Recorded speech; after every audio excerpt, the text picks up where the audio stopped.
एका माणसाने अन्नाचा त्याग केला, पण त्याचा संघर्ष फक्त स्वतःसाठी नाही. एकीकडे लडाखच्या भविष्यासाठी आवाज, दुसरीकडे शिक्षण व्यवस्थेतील कथित अनियमिततेविरोधात प्रश्न.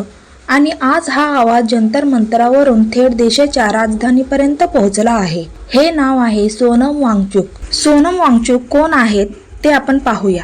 सोनम वांगचुक हे शिक्षण तज्ज्ञ, पर्यावरण कार्यकर्ते आणि लडाखमधील सामाजिक कार्यासाठी ओळखले जाणारे व्यक्तिमत्व आहेत. लडाखमधील शिक्षण आणि पर्यावरणाच्या प्रश्नावर त्यांनी अनेक वर्षे काम केले आहे. आज ते पुन्हा एकदा देशाचे लक्ष वेधून घेत आहेत. पण यावेळी त्यांच्या हातात ना कोणते शस्त्र आहे ना हिंसक आंदोलन. त्यांच्याकडे आहे फक्त सत्याग्रह आणि आमरण उपोषण. उपोषणाची सुरुवात कशी झाली हे आता पाहूया.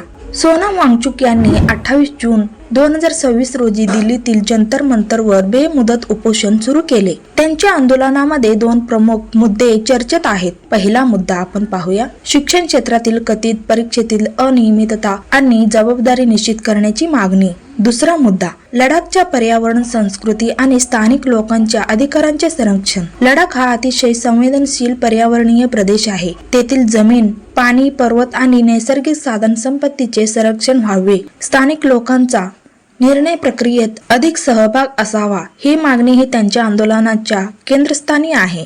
जंतर मंतरवर सुरू झाला संघर्ष.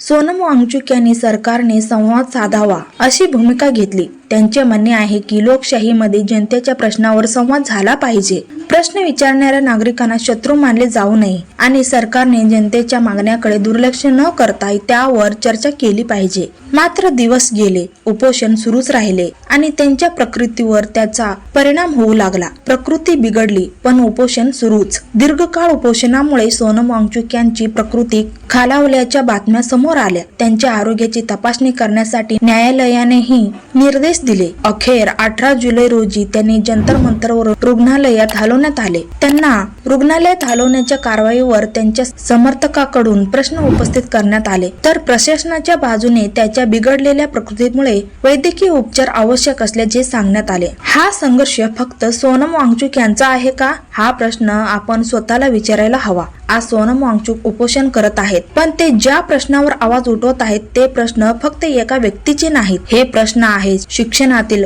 पारदर्शकतेचे, तरुणांच्या भविष्याचे, पर्यावरणाच्या संरक्षणाचे, स्थानिक लोकांच्या अधिकारांचे आणि लोकशाहीमध्ये जनतेचा आवाज ऐकला जातो की नाही याचे. लोकशाहीमध्ये आंदोलनाचे महत्त्व हे जाणून घेऊया. लोकशाही म्हणजे फक्त 5 वर्षांनी मतदान करणे नाही. लोकशाही म्हणजे सरकारला प्रश्न विचारण्याचा अधिकार, आपल्या मागण्या मांडण्याचा अधिकार, अन्यायाविरोधात शांततामय आंदोलन करण्याचा अधिकार आणि सरकारने त्या प्रश्नांना उत्तर देण्याची जबाबदारी. महात्मा गांधीच्या सत्याग्रहाची परंपरा भारताने पाहिली आहे. सोनम वांगचुक यांचे उपोषणही अहिंसक आंदोलनाच्या मार्गाने आपला आवाज पोहोचवण्याचा प्रयत्न म्हणून पाहिले जात आहे. आजचा सर्वात मोठा प्रश्न, एका नागरिकाला आपल्या मागण्यांसाठी उपोषण करावे लागते, प्रकृती धोक्यात येईपर्यंत संघर्ष करावा लागतो, तेव्हा सरकार त्याच्या प्रश्नांकडे लक्ष देणार का? हा प्रश्न फक्त सोनम वांगचुक यांचा नाही, हा प्रश्न प्रत्येक भारतीय नागरिकांचा आहे. सोनम वांगचुक यांच्या विचारांशी तुम्ही सहमत असाल किंवा नसाल, पण एका